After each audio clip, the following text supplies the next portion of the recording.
A predator cub locked its jaws around a human diplomat's arm. Blood hit the deck. Every alien on the station braced for war. But the human didn't fight back. For a second, no one moved. Security didn't react. No one even shouted. Because everyone knew if the human reacted wrong, this would turn into a war. The galaxy expected blood when the young predator bit the human diplomat. What happened next broke every rule in their star charts. Administrator Valancourt's shift had already stretched into torture, 19 hours without sleep. A cargo dispute that nearly turned into a fistfight. And now, the most ridiculous complaint of his career of visiting choir, whose melodies, someone claimed, qualified as psychological warfare. When the human delegation requested a live welcome instead of the standard automated processing, Valen's weary instincts screamed trouble. Conquered spindle hung above a bruised purple gas giant like a dented crown, polished corridors. Artificial gravity that felt slightly wrong. Neutral colors designed to offend absolutely nobody. Valen floated down from his administrative perch just as the shuttle doors parted. The lead human stepped onto the dock with a calmness that immediately irritated him. Elian Rourke was tall for his species, broad-shouldered, dark hair swept back, wearing an Earth-formal suit that looked expensive and completely useless in an emergency. Behind him, 2 security officers and a junior aide carrying cases that probably contained more suits. Valen extended a lower manipulator limb. "Ambassador Rourke, welcome to Conquered Spindle. I am Administrator Valancourt. I trust your journey was uneventful." Elian smiled, that deeply confusing human expression involving exposed teeth that didn't signal aggression. "Smooth ride," he said, gripping Valen's limb with careful warmth. "Thanks for having us." Valen withdrew before the human's body heat became distracting. "Your quarters are prepared. The welcome assembly begins in 90 minutes. I recommend rest." "You say that like rest is possible on a station this interesting," Elian replied. Valen opened his mouth to explain that interesting usually meant exhausting when he heard it, a fast clicking scrape from the side corridor. His sensory frills went rigid. The cub was loose again. Handler Jessa appeared moments later, breathless and clearly losing a battle with the guide tether in her hands. At the other end loped a young Verax cub named Keth, midnight blue scales, already large enough to terrify most adult visitors. Verax were the Council's most dangerous allied species pursuit. Predators whose young were normally kept on their home planet until they learned that curiosity and teeth should not operate at the same speed. Keth was on Conquered Spindle because his mother insisted he needed off-world socialization. Valen privately called that policy administrative self-harm. The cub's silver eyes locked onto the new arrivals. "Administrator," Jessa gasped. "My apologies. The exercise gate malfunctioned. Yes, I gathered."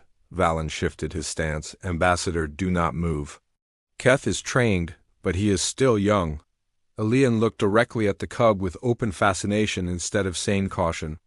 "That's the Verax juvenile from the briefing," Valen stared. "Yes, he's gorgeous." Jessa flinched. "Ambassador, respectfully, do not advance." Elian lifted both hands. "Wasn't planning to." Keth came closer anyway, tail low, nostrils working through the human's unfamiliar scent. The cub circled once, claws ticking softly on the dock plating. Valen watched the posture shift and immediately disliked what he saw. Curiosity was tipping into sensory overload. "Jessa!" Valen snapped. "Pull him back." Jessa reached for the tether at exactly the wrong moment. The sudden movement crossed Keth's vision just as Elian shifted one hand, probably trying to seem less threatening, and instinct one. The cub launched. Keth slammed into Elian and clamped his jaws around the human's left forearm. Blood spotted the gray sleeve almost instantly, Jessa shouted. Valen's mind jumped straight to evacuation routes and emergency declarations. This was how species-ending incidents started. Then Elian hissed through his teeth and said in the calmest voice on the dock, "Hey, easy, little man. That arm's in use." Keth released him instantly. The cub stumbled back, scales bleaching pale with shock. Valen shot forward. "Medical team, Doc 9, now, Venom Protocol," then to Elian, "Do not move. Verax saliva carries enzymatic agents. You may experience clotting failure, muscle collapse, or systemic shock." Elian looked down at his arm. Seems rude. Ambassador, this is not the time for humor. It is exactly the time my people use humor. Then, to Valen's horror, he knelt. Keth had backed himself against the bulkhead, making a small, broken sound deep in his throat. He didn't look dangerous now, he looked young. Hey, Elian said softly. Look at me, Keth did. His eyes were huge. His body had tucked inward despite his size. I bit you, the cub whispered through his translator tag. I bit a guest. Mother will be ashamed. They will send me away, Elian let out a slow breath. Pain tightened his mouth, but not his voice. You got scared and made a bad choice. That's not the same as being bad. Fear doesn't make you bad. What you do next does. Valen could only stare. Keth's scales flickered weakly. I hurt you, a little, Elian admitted. But I've had worse from a kitchen knife and one truly evil farm animal. One of the human guards made a strangled noise that sounded like laughter. Elian shifted his bleeding arm, ignored Valen's protest, and rested his hand gently on the cub's head ridge. You apologize. You learn. You do better next time. That's how this works. Keth lowered himself to the floor, miserable. I am sorry, human. Elian smiled softer now. Accepted, kid. When the medical team finally burst onto the dock, they found an impossible scene. A bleeding human diplomat. A crying predator cub. And Administrator Valen Coeur, realizing with growing dread that this wasn't a disaster ending. It was the beginning of something far stranger. By the time Dr. Asara Ven finished examining Elian Rourke, half of Conquered Spindle had already heard that a predator cub had bitten the new human ambassador. In some retellings, the human nearly lost his arm. In others, he had somehow subdued the animal with a look.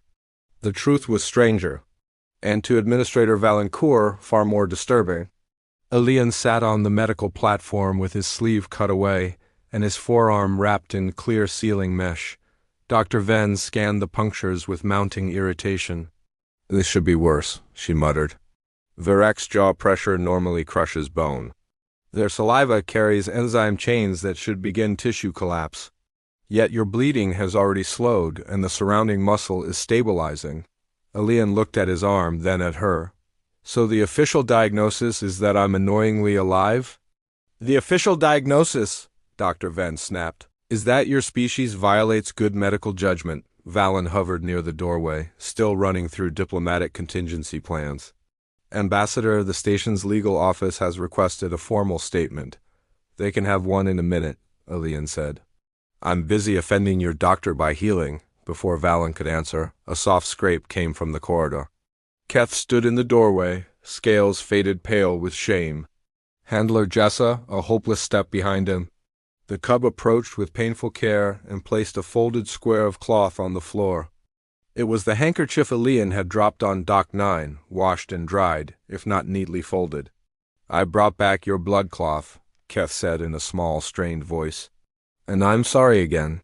I know I already said it, but the bite made the first apology seem weak. Elian went very still, then his face softened. That was kind of you, buddy. Keth lowered himself to the floor. Are you angry? No, Elian said. Sore? Yes, angry. No, Dr. Ven clicked in disgust. You should be angry. It would simplify things. Elian ignored her, reached out with his uninjured hand and rested it gently between Keth's head ridges. The cub shivered. You got scared? You made a bad call? Then you knew it was a bad call and came back anyway.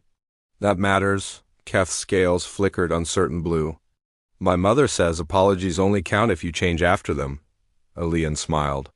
Your mother sounds smart? Valen watched in disbelief.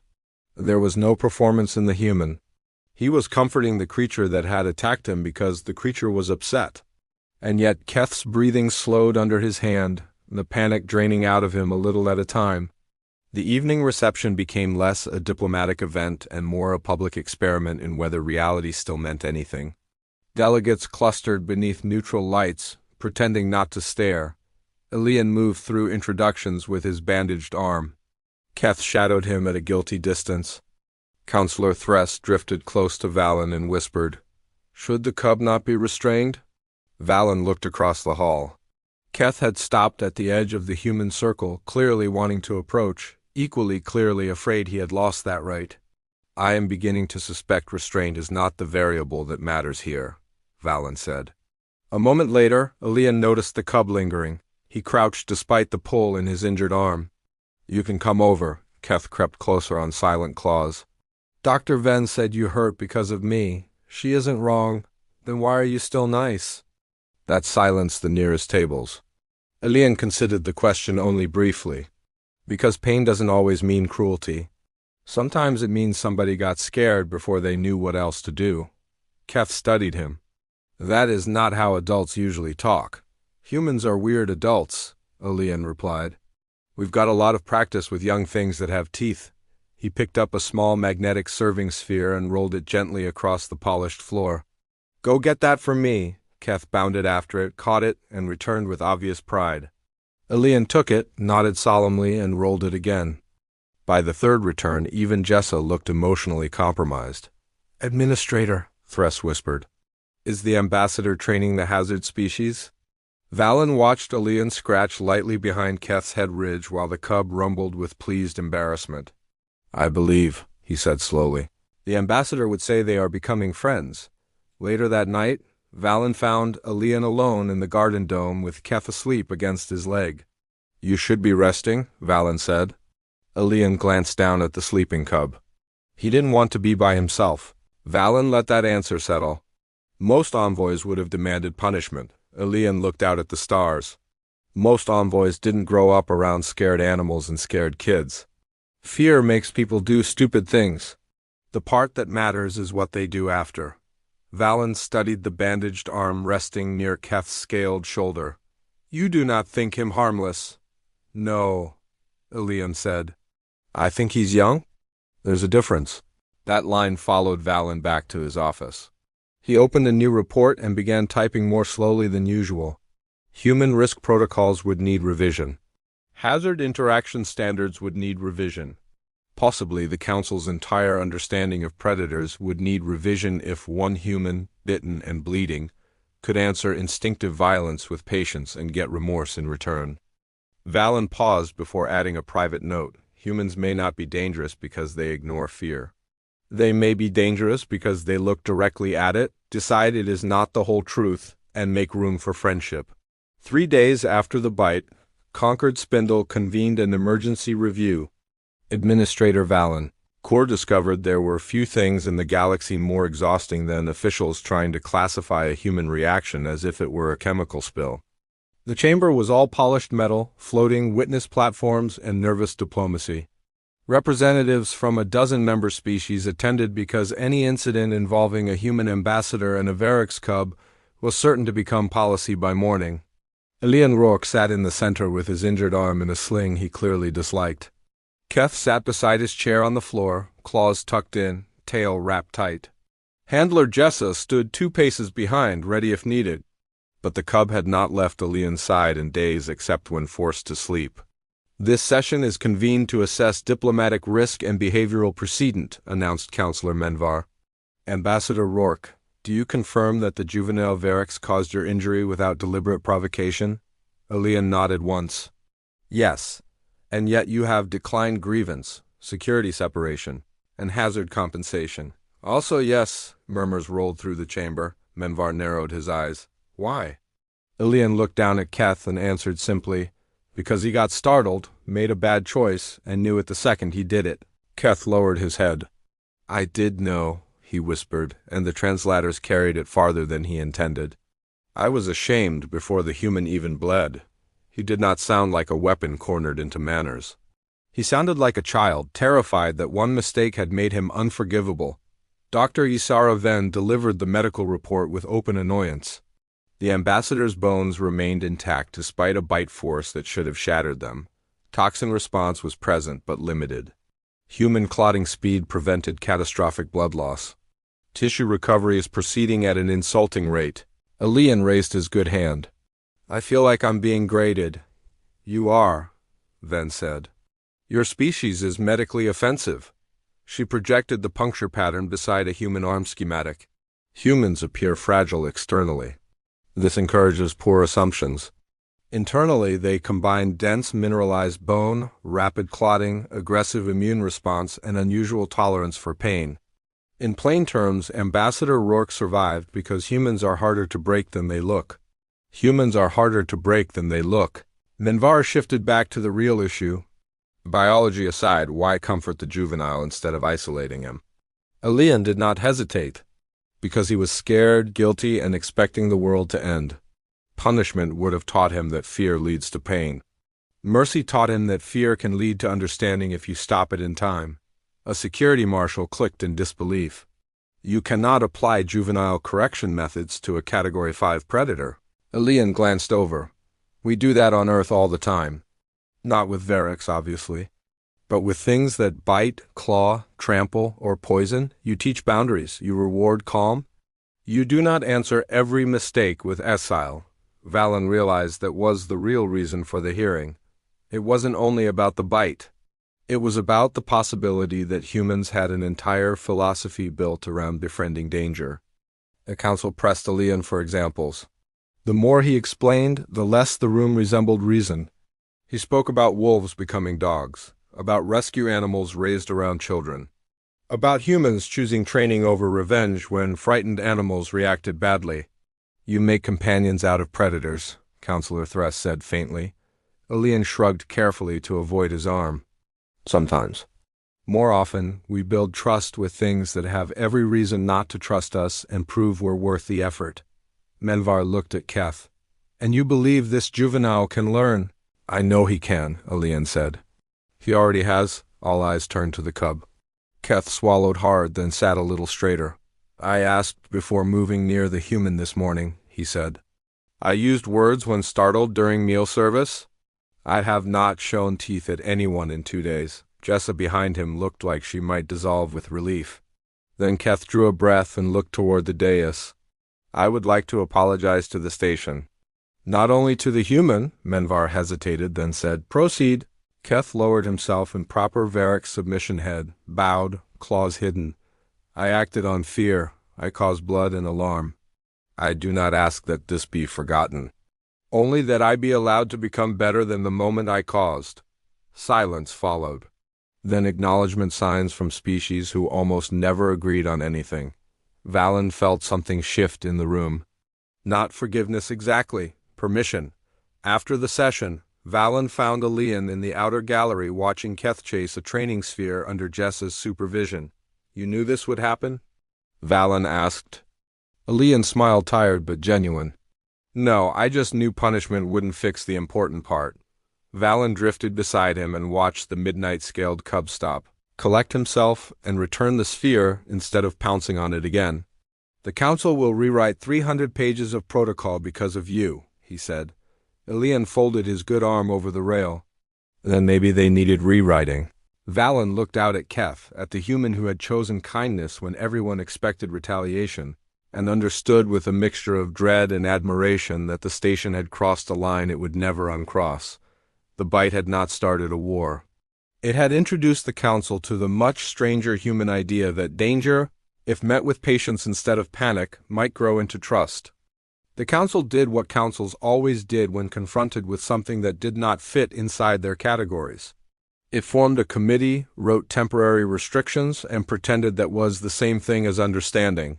For the next 10 days, Keth remained on monitored movement status, technically free to accompany Handler Jessa through public sections of Conquered Spindle, but only if he wore a bright blue restraint harness and stayed at least 2 body lengths from any official delegation.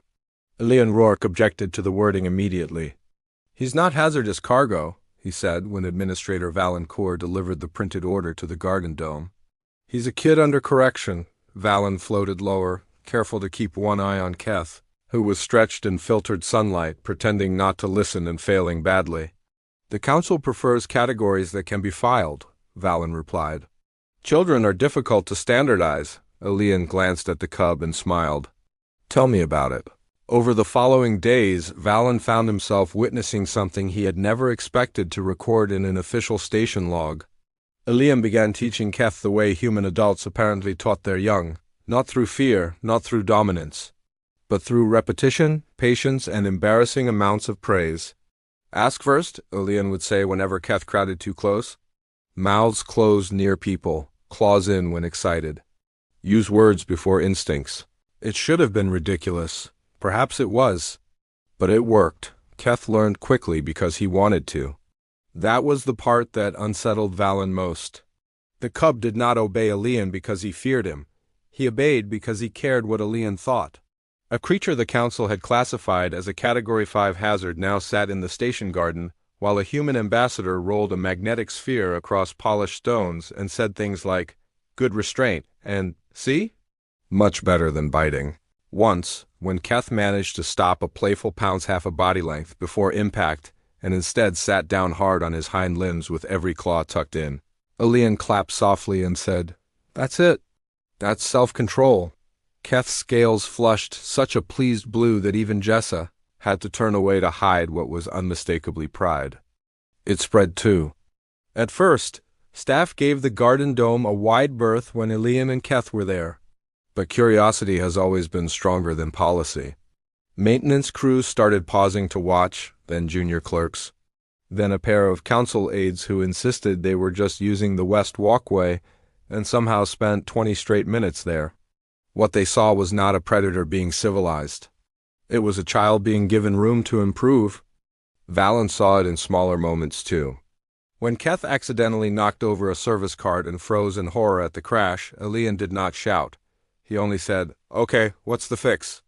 And Keth, after a long unhappy pause, righted every container himself. When a nervous courier flinched at Keth's approach, the cub stopped, backed away on his own, and said in careful standard, "I can give more space if you want." The courier nearly fainted. But she thanked him. And Keth wore that thank you for the rest of the day like a medal. The station's real turning point came on a market rotation. And like most important things on Concord Spindle, it began with a malfunction. The central promenade was packed. Voices rising in a dozen languages. Stalls lit in gentle bands of amber and green. Elian had made the apparently unwise decision to buy Keth a sweet fried coil from a human food vendor, and the cub was trying very hard to pretend he did not love it while sugar glaze stuck to his fangs. Valen was 3 stalls away, reviewing transit permits when the overhead service rail gave a sharp metallic crack. He looked up in time to see a cargo trolley jump its guideline. The loaded trolley swung sideways above the promenade. One grab anchor failing, then another. Beneath it, directly in the danger zone, stood a small bowler child too young to recognize the warning alarms, too frightened by the sudden noise to move. The crowd recoiled in every direction except the one that mattered. By the time Valen's limbs began to react, Keth was already moving. The cub launched across the promenade in a blur of midnight scales and disciplined force. He did not leap at random. He did not strike wildly. He hooked 2 claws into the deck plating, planted all his weight, and hit the bowler child broadside with his armored shoulder hard enough to send them both rolling clear just as the cargo trolley crashed down where the child had been. Glass containers shattered. Spice dust filled the air in red clouds. Somebody screamed. Security drones dropped from the ceiling on automatic threat response, their targeting lights snapping toward the largest moving predator in the area. Keth froze instantly. Not from fear of the drones, Valen realized, but because the bowler child was now clinging to his neck and sobbing. "Stand down!" Elian shouted, stepping between the drones and the cub before station security could make the worst possible decision. He just saved a life. The promenade had gone silent except for the child's crying. Keth slowly lowered himself to the floor so the child would not fall, scales flashing with panic and confusion. "I moved too fast," he said. "I'm sorry. I was trying to be careful. I smelled fear and metal and falling."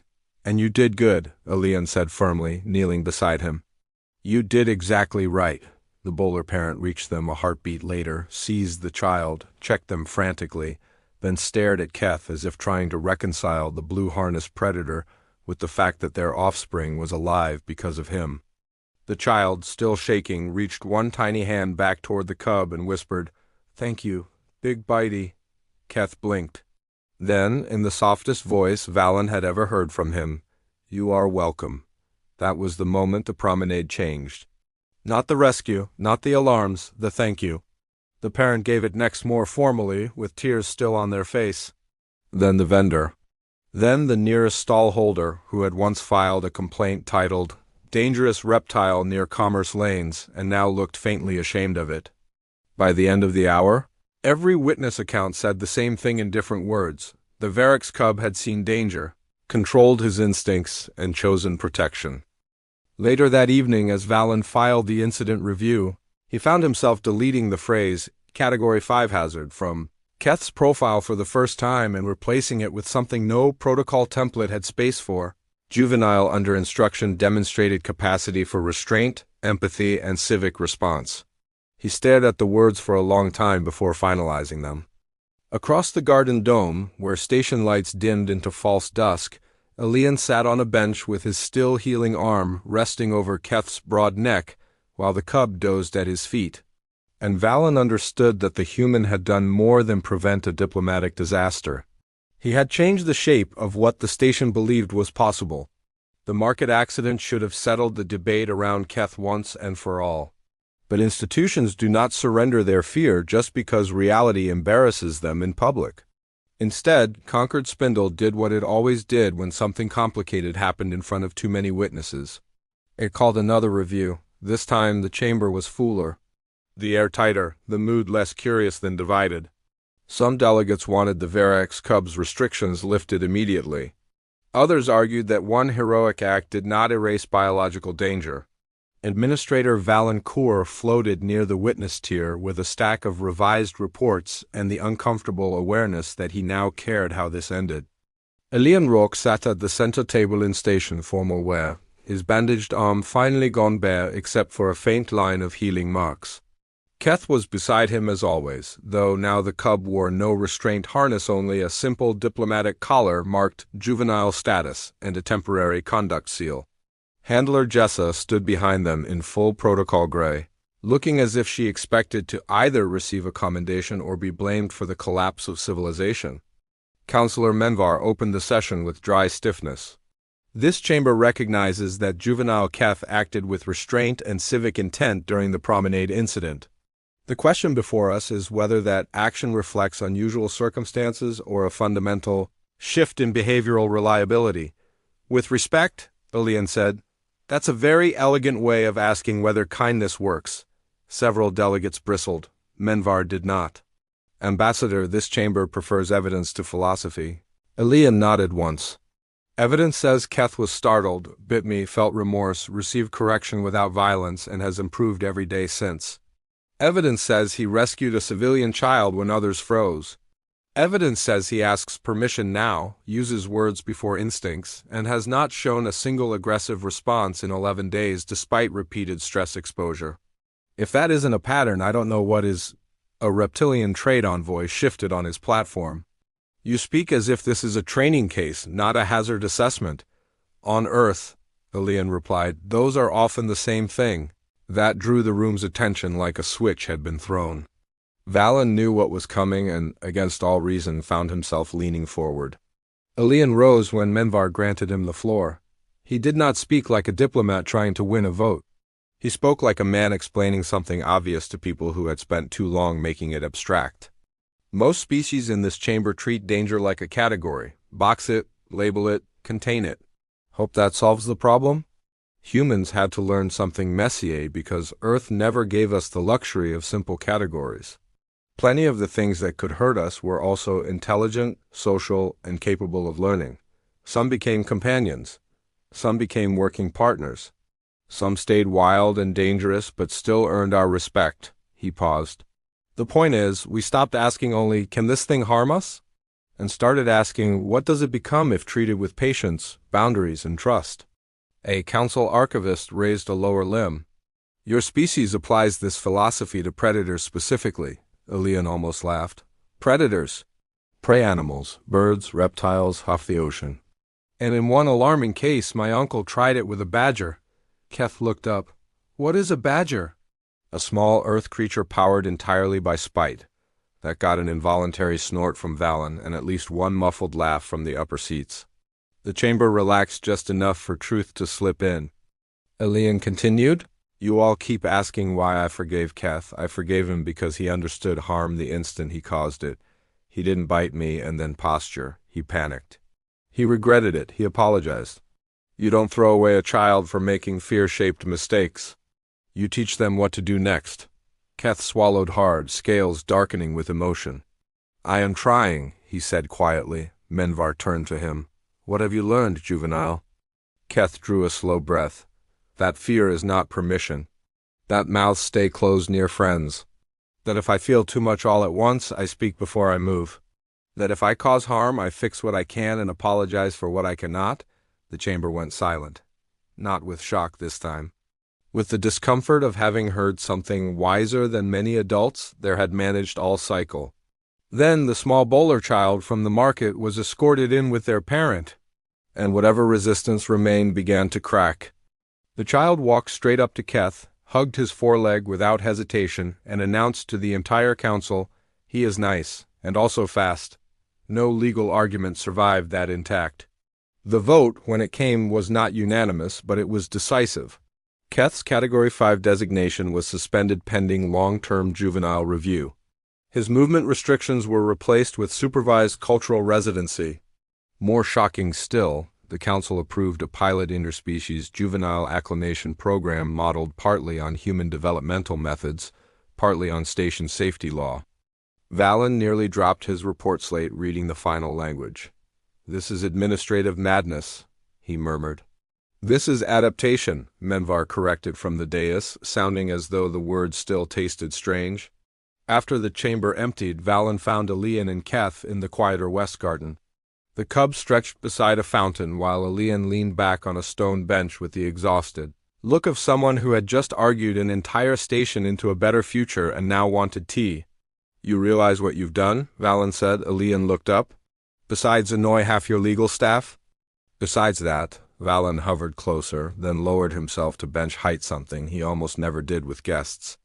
You have changed protocol architecture across 17 sectors because you chose mercy in the first 10 seconds after being bitten. Elian considered that. Seems efficient, Keth rumbled sleepily against the bench. I like when he does that thing, the cub murmured. What thing? Valen asked. Keth opened one eye. Makes impossible sound normal, Elian smiled without opening his own eyes. That's the nicest thing anyone said to me all month. Valen looked at the human, then at the cub pressed comfortably against him, and realized with sudden clarity what still remained unsaid. You are not leaving him behind when your delegation rotates out, are you? Elian opened his eyes. No, he said simply. If his mother agrees and the council doesn't lose its mind first, I'm filing guardianship papers tomorrow. Valen stared. You were bitten by him less than 2 weeks ago. Yeah? Elian scratched lightly behind Keth's neck ridges until the cub made that soft, pleased rumble again. And now he's family-shaped. Valen would spend the rest of his long administrative life trying to explain humans to other species and failing in fresh, interesting ways every time. But in that quiet garden, with the gas giant turning below and station lights warming into evening gold, he thought he understood one thing at last. Humans did not simply survive danger. They invited it to sit down, taught it better manners, and then loved it until the rest of the galaxy had to rewrite its rules. 6 weeks after the bite, Administrator Valancourt stood beneath, Doc 4's arch with a transfer slate in one limb and the unpleasant certainty that history was about to become paperwork again. Concord Spindle was preparing for the human delegation's departure. The station had spent the last 4 days pretending this was a normal diplomatic rotation instead of the event everyone knew it was. Keth stood at Elian Rourke's side, wearing a fitted travel harness in dark blue with council insignia and a small Earth flag patch. He had grown enough that his shoulders nearly reached Elian's chest, but he held himself with the care Elian had taught him, claws tucked, tail low, eyes alert, not wild. Handler Jessa knelt in front of him, making final adjustments. Remember what we practiced, no pouncing during takeoff. No chewing the seat webbing. If you feel overwhelmed, you say so. I know, Keth replied, trying for dignity. Words before instincts, ask before touching. Mouths closed near friends, Elian smiled down at him. And if that fails, you tell me and we handle it together. Keth's scales shifted to a deep pleased blue. Together, he repeated softly. Valen had signed the guardianship papers himself 3 days earlier after final approval arrived from Matriarch Sarek. Her message had been brief. If the human has taught my son restraint, then he has already done what many adults fail to do. Let the cub go where he is understood. The dock filled with witnesses. Almost nobody wanted to miss the moment when Conquered Spindle's most infamous juvenile hazard boarded a human vessel as a legally recognized dependent. Dr. Isara Ven arrived with a medical scanner and her usual offended professionalism. His stress markers are stable, she said to Valen. Better than intake, inconveniently. Elian overheard and grinned. You say nice things like insults? That is because I am a doctor, not a poet. Nearby, Counselor Thress was explaining to aides that the juvenile acclimation program now had 12 pending applications from species who had never before agreed to mixed youth exchange anything. Apparently, she said faintly, the humans have made emotional rehabilitation fashionable. Valen lowered his sensory frills in self-defense. The station had changed faster than anyone liked admitting. Hazard classifications now required developmental context. De-escalation manuals quoted human behavioral practice. The old categories had not vanished, but they had cracked. All because one human diplomat got bitten, chose mercy, and then refused to treat that mercy like something extraordinary. Keth moved to Valen before anyone prompted him. He sat back on his haunches, folded his claws inward, and lowered his head in formal Varric's farewell. Administrator Valen Cour, he said carefully, thank you for not sending me away when I was at my worst. I know I made your work difficult. Valen had prepared several responses, all administrative, all useless. In the end, he lowered himself to eye level and answered honestly. You made my work incomprehensible, he said. But not worse, Keth blinked, then made a shy little chirrup. Elian laughed under his breath. That's basically affection coming from him. Do not translate my feelings into human exaggeration, Valen muttered. Then he extended a lower limb. After the briefest glance at Elian, Keth placed one scaled forepaw against it, gentle as a promise. You will write, Valen said, surprising himself. Elian answered immediately. We'll send updates. Photos too, Thress shuddered. Humans always say that as if it improves matters. Usually it does, Thress replied. The loading call chimed across the dock. Elian led Keth up the ramp slowly, not because the cub was weak, but because the human understood that courage sometimes needed time to settle. Halfway up, Keth stopped and looked back at the station, the officials. The place where he had bitten a stranger and found a future instead of exile. His scales rippled once uncertainty passing through resolve. Elian? Yeah, buddy. Do you really think I will like Earth? Elian shifted the travel bag on his shoulder and considered the question with exaggerated seriousness. I think you'll love parts of it and absolutely hate geese. What is a goose again? An aggressive bird with no respect for peace? Keth thought about that. Then I will try words first. Elian's smile deepened. That's my guy. They kept walking. At the top of the ramp, Keth paused once more, then turned and called down to the dock in a clear young voice. I did bite the human, but then he taught me better things to do with my mouth. Silence hit the bay for one stunned heartbeat. Then laughter broke out across diplomats, clerks, medics, and security alike. Even Dr. Ven made a noise that might have qualified as humor. Keth's scales flashed bright with pleased embarrassment. Elian squeezed the side of his neck ridge affectionately as they disappeared into the ship, the hatch sealed. The shuttle rose. Conquered Spindle's order did not collapse when it left. It expanded. Valen watched the vessel slide free of the dock and vanish into the starfield carrying one human and one cub toward a world that befriended danger on purpose. Fear is not permission. Kindness is not weakness. Then he opened a new file and entered the first line of what he suspected would become another report, Human Cultural Impact Assessment Ongoing. If you enjoyed this story, make sure to hit like for Ascension of Man and share your own thoughts in the comments below.